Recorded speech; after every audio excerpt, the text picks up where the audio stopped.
because obviously when we're searching with candlelight, we're searching within darkness. We don't need to explain darkness. We're in the midst of it. We're experiencing darkness every day.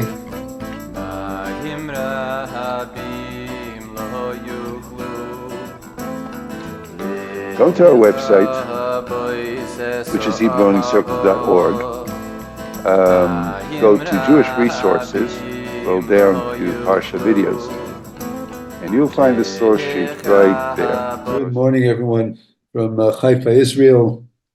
Happy Hanukkah. This is a special teaching for the second night of Hanukkah, which is going to be tonight, Friday night, by the Sefat Emet, Rabbi Yehuda Leib, Alter of Ger.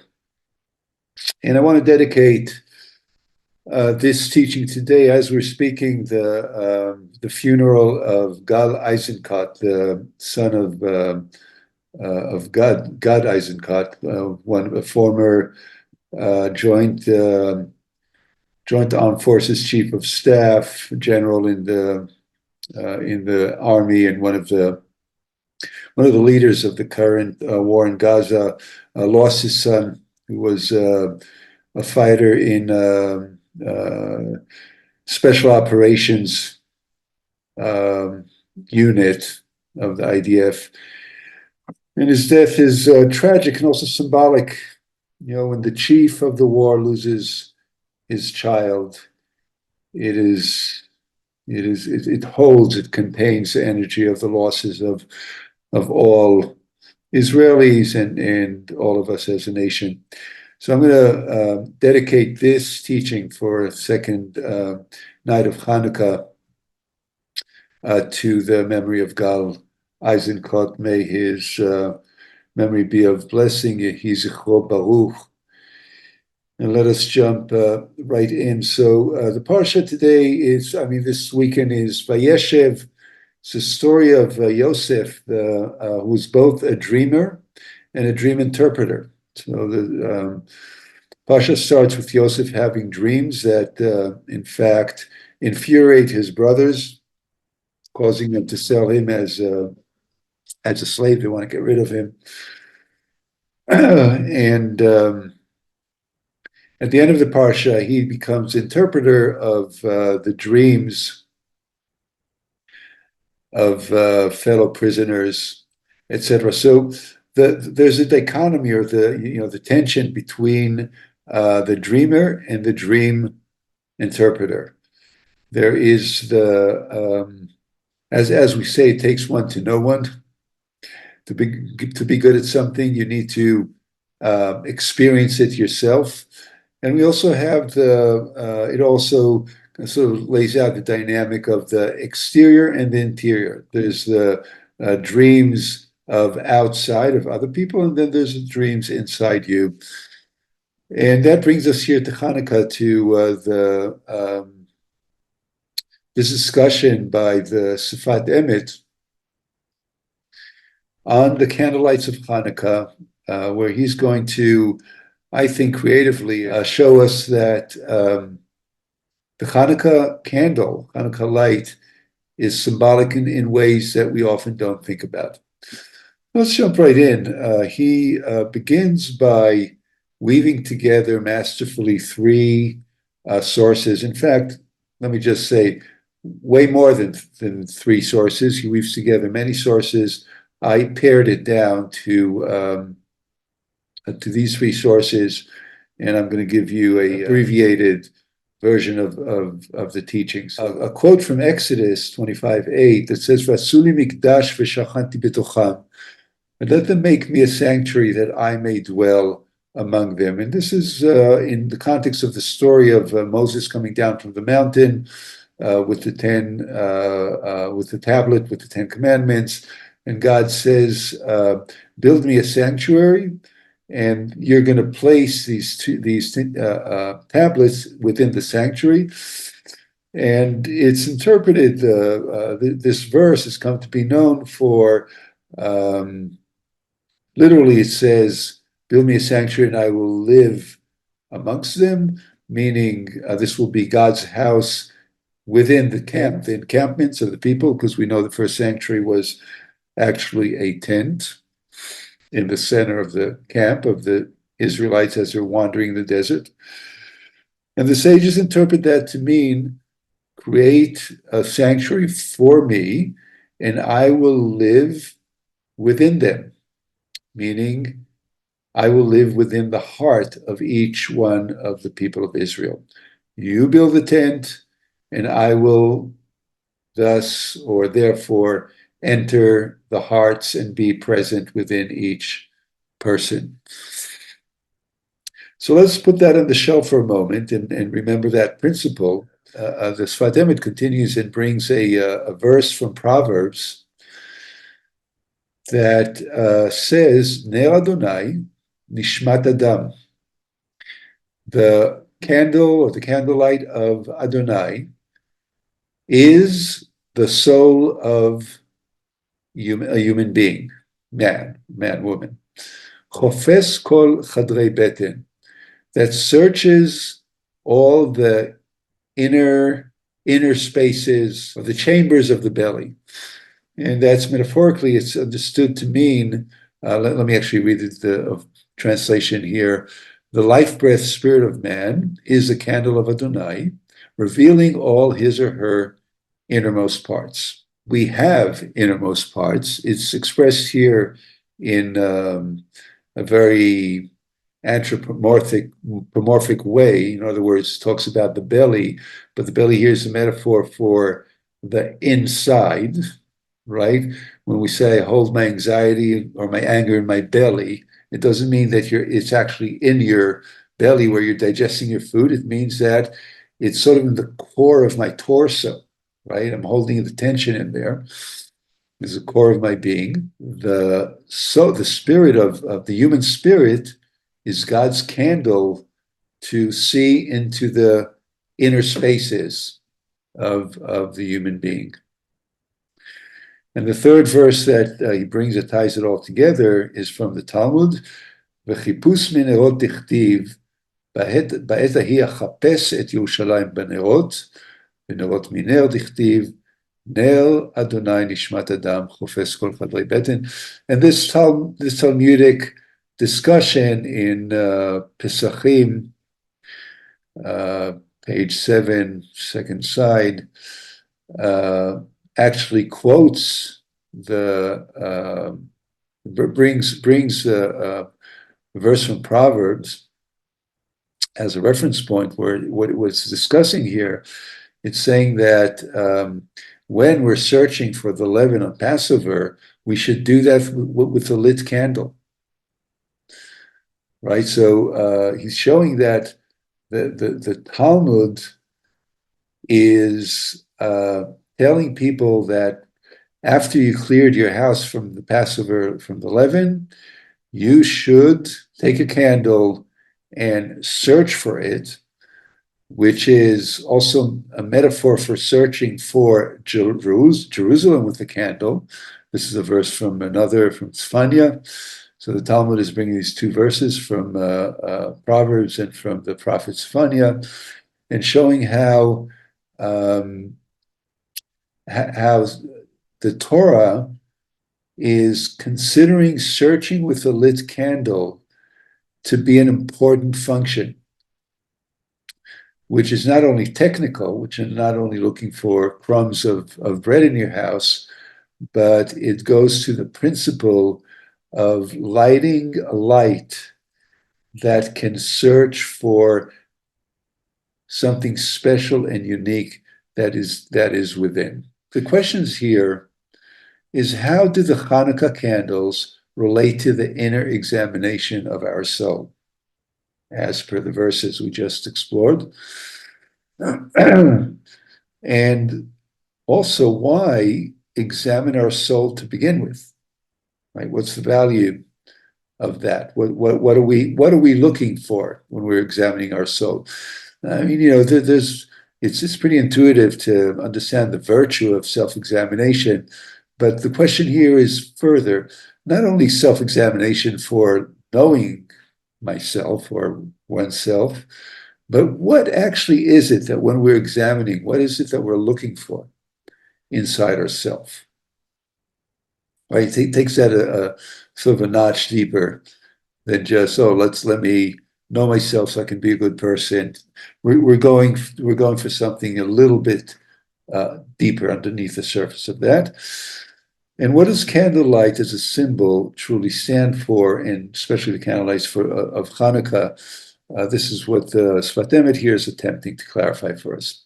So in his own words, K'tiv ner Adonai nishmat adam chofes chulei chadrei beten. He starts by quoting the proverb, it is written that the spirit of the human is God's candle for searching the innermost spaces. ובגמרא חיפוש מנרות, נר מנר, החפש ירושלים בנרות וכולי. And now he's quoting the Gemara that we just viewed, and talks about searching with a candle, just like it says in Zephaniah that we search for Jerusalem with candles. What does Jerusalem mean? We'll get to that in a moment. Kinyan HaMishkan, now he's going to explain. Kinyan HaMishkan Uveit HaMikdash Nimtza B'chol Ish Yisrael. Because the principle of a sanctuary or a temple actually exists within each person of Israel. And by the way, to open this up beyond the national, each person of Israel means each person who is wrestling with God, each person who has a spiritual longing and a spiritual searching and questioning and query, right? So the Sefat Emet here says that when we say tabernacle or sanctuary or holy temple, specifically here meaning the temple in Jerusalem, every person has that within them. Gam ken keinyan v'shachanti betocham, which follows the principle of Vasuli Mikdash v'shachanti betocham. Build me a tabernacle and I will dwell within them. Right? That is where he's taking that idea from. So within them means within their hearts. You build a sanctuary, but you would have thought that I'm living in that building, in that tent. But no, you'll build a tent, but I will be dwelling within the heart of each person. וכפי מה שנברר האדם אצלו, and according to what a person explores or clarifies within him or herself, כי כל החיות מהנשמה, that all the life force, all existence comes from the spirit. He's saying it, but he's also saying it, this is what you will find within yourself. If you explore thoroughly, you'll find that your life force, your existence, your aliveness, your vitality, your being comes from your spirit. שאומרים, כל יום נשמה שנתת בי טהוראי. And he's bringing a reference from prayer, as we say every day in the morning prayer, Elohai neshama shenatata bi torai, God, the spirit that you have placed within me is pure, a pure spirit, and he's going to define that in a little sharper way in a moment, within each one of us, and we acknowledge that when we pray every morning. V'hainu sheyesh nekuda achat tehora b'chol ish Yisrael, meaning that there is one pure spot within each person of Israel, each spiritually seeking person, רק שהיא נסתרת וגנוזה ואמת, but that spot, that point within the person is truly hidden. So that's a hidden place deep within the innermost place within the person. You know, the way I hear it is that it's hidden to our consciousness. So it's there, but we're not aware of it, or at least most of the time we're not aware of it. ובזמן שהיה בית המקדש קיים, היה זה נגלה, כי כל החיות מהשם יתברך. But during the time that the temple was standing, the temple was destroyed 2,000 years ago, but before that, when the temple in Jerusalem was standing, it was revealed to all that all existence and all aliveness comes from the Holy One, blessed be. But now that the temple is destroyed, that awareness or that knowledge that God is within us is also hidden. The temple is hidden, and the awareness that God is within our core, within our heart, is also hidden. מכל מקום, יכול להיות נמצא על ידי חיפוש בנרות. Nevertheless, that point, that pure point within, can be found through searching with a candlelight, kanal, as we stated above. Right? You brought different sources that show that searching the innermost space within with candlelight is the way to reconnect with that point. פירוש נרות המצוות, כמו שנאמר לאל, והיינו כשמחפשים בכל לב ונפש לעשות המצווה בכל החיות. And here is referring to, he says, and this is what it means, the mitzvah of candles, as we have seen above. He says he's referencing those verses we talked about before. Meaning that when one searches with all one's heart and with all one's soul,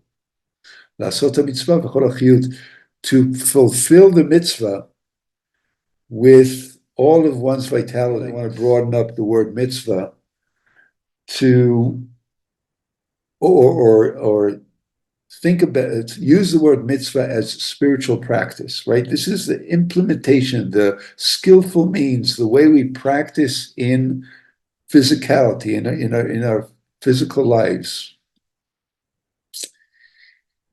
The exercise of searching for the inner point, right? We start from where we are. We start from the physical. So when he says that when we search with all our heart and with all our soul to do the mitzvah with full vitality, that is the search, right?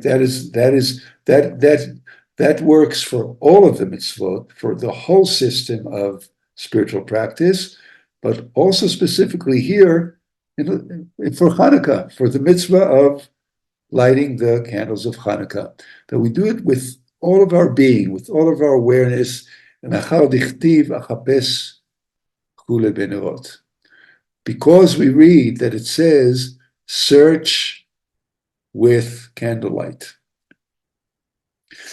So there's something here about specifically about the mitzvah of lighting candles that is a portal to the inner search and the inner finding of the pure point within. מבואר, כי יש למצוא גם עתה בחינת בית המקדש וירושלים על ידי החיפוש.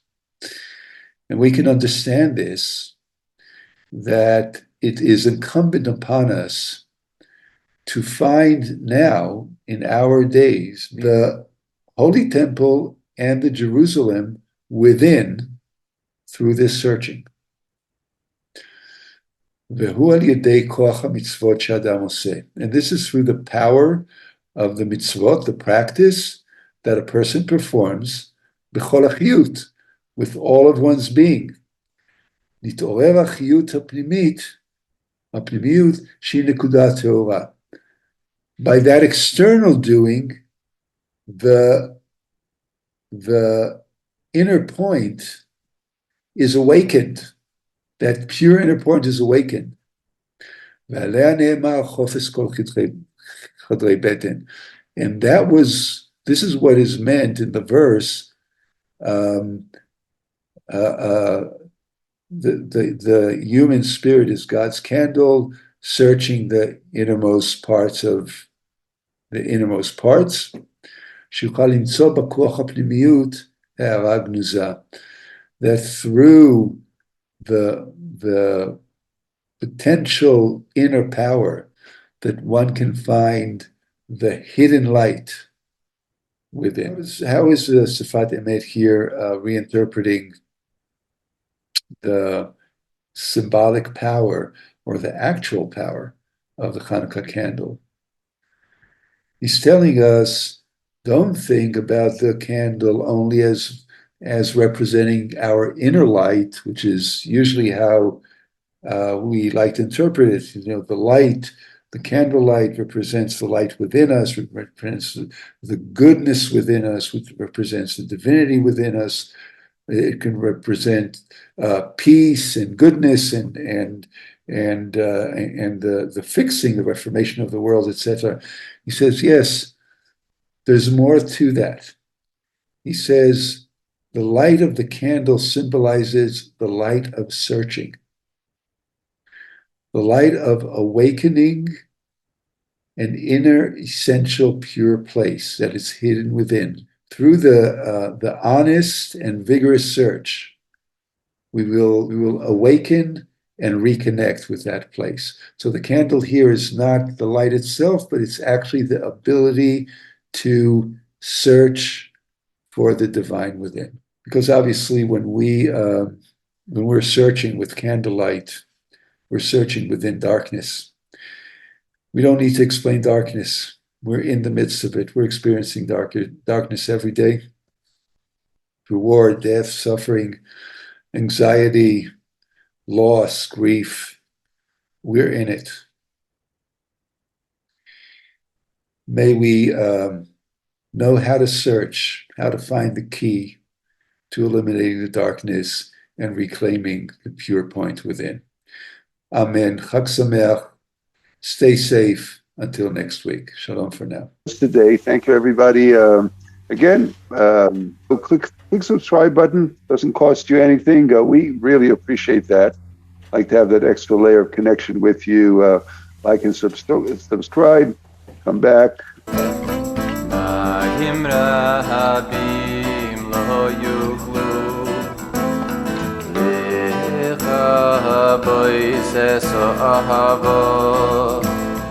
Mayim rabim lo yuchlu